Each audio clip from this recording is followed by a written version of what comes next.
रघुवीर पंडित के बेटे के साथ शनाया की सगाई करवाकर उसे कहीं ना कहीं एक उम्मीद नजर आ रही थी। साथ ही एक उम्मीद उसे इस बात की भी थी कि अवतार ग्रुप जोधपुर में सबसे बड़ा शॉपिंग मॉल बनाने जा रहा था, जिसमें बहुत सारे आर्किटेक्चर फर्म्स ने अपनी एप्लीकेशंस भेजी थी, जिनमें से एक है अग्रवाल ग्रुप। अपने पति हिम्मत अग्रवाल के जाने के बाद गायत्री देवी ने सारा बिजनेस अपने कंट्रोल में कर लिया था, पर कुछ सालों से कंपनी लॉस में जा रही थी और गायत्री देवी किसी भी हाल में अग्रवाल ग्रुप को फिर से टॉप पर लाना चाहती थी और इसके लिए उनका डिजाइन सिलेक्ट होना बहुत जरूरी था। भले ही दादी सा ने अवनी के परिवार को घर से अलग किया था और अवनी अभी भी अग्रवाल ग्रुप में एज अ डिजाइनर काम कर रही थी। उसे उम्मीद थी कि शायद एक दिन उसके काम से खुश होकर वो उन्हें वापस अपनाएगी। अवनी को अवतार ग्रुप के प्रोजेक्ट की बात का पता लगते ही वो अपना सारा काम छोड़कर दिन रात डिजाइन बनाने में जुट गई। उसे अपने आप पे कॉन्फिडेंस था। आफ्टर ऑल मुंबई के टॉप कॉलेज से अवनी ने आर्किटेक्चर की पढ़ाई में टॉप किया था और उसका सपना था कि उसे एक दिन दादी सा अग्रवाल ग्रुप का डिजाइन डायरेक्टर बनाएंगी। अगर अवतार ग्रुप प्रोजेक्ट में अवनी का डिजाइन चुन लिया गया तो उसे अग्रवाल ग्रुप का डिजाइन डायरेक्टर बनने से कोई नहीं रोक सकता था। गौतम जब जब अवनी को रात में काम करते हुए देखता तब तब उसे ख्याल आता कि वो अभी के अभी अभिनव को फोन कर एक झटके में अवनी का डिजाइन सिलेक्ट करवा दे।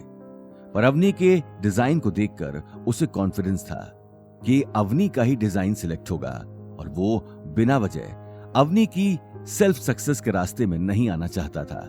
और इसलिए डिजाइन सिलेक्शन मीटिंग के दिन गौतम सिर्फ अवनी को दही शक्कर खिलाकर ऑल द बेस्ट कहते हुए उसे अग्रवाल ग्रुप ड्रॉप करता है और इस प्लानिंग में लग जाता है कि अवनी जब शाम को वापस घर लौटेगी तो वो कैसे उसकी जीत को सेलिब्रेट करेगा।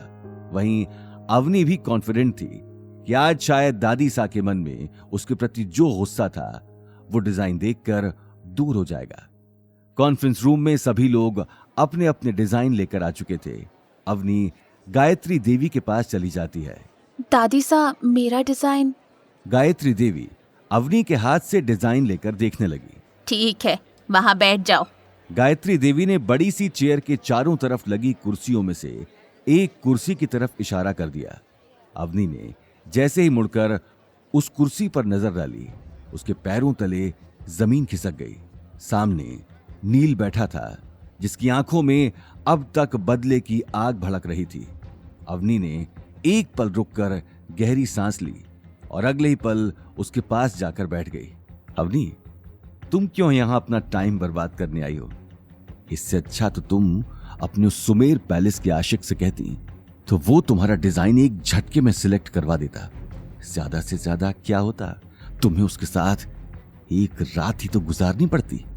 मेरी छोड़ो, भूलो मत सिर्फ दादी सा की वजह से ही तुम इस कुर्सी पर बैठे हो, वरना तुम ये जगह डिजर्व नहीं करते।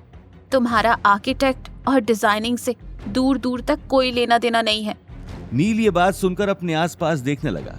हालांकि गुस्से से उसका शरीर गर्म हो चुका था, लेकिन इस वक्त वो बात आगे बढ़ाकर गायत्री देवी की इज्जत खराब नहीं करना चाहता था, पर वो अवनी को बिना सबक सिखाए ऐसे जाने भी नहीं देना चाहता था। देखते ही देखते वो घड़ी आ जाती है जिसका सभी को इंतजार था। कॉन्फ्रेंस रूम में अवनी और घर में गौतम दोनों बेसब्री से इंतजार कर रहे थे उस पल का जब गायत्री देवी अवनी का नाम लेगी। गौतम से और रहा नहीं जाता और वो अवनी को कॉल लगाता है, पर अवनी गौतम का कॉल नहीं उठाती है। कुछ घंटों बाद वो फिर से अवनी को कॉल करता है, पर अवनी का कॉल स्विच्ड ऑफ आता है। गौतम अब टेंशन में आ जाता है। उसे बहुत ही स्ट्रांग फीलिंग आती है कि अवनी ठीक नहीं है। वो अवनी के ऑफिस में लैंडलाइन पर कॉल करता है और उसे पता चलता है कि अवनी बहुत पहले ही ऑफिस से निकल चुकी थी। आगे की कहानी जानने के लिए देखिए अगला एपिसोड सिर्फ पॉकेट एफएम के यूट्यूब चैनल पर और रॉयल वारिस के सारे एपिसोड्स को सुनने के लिए डिस्क्रिप्शन में दी लिंक से डाउनलोड करें पॉकेट एफएम ऐप।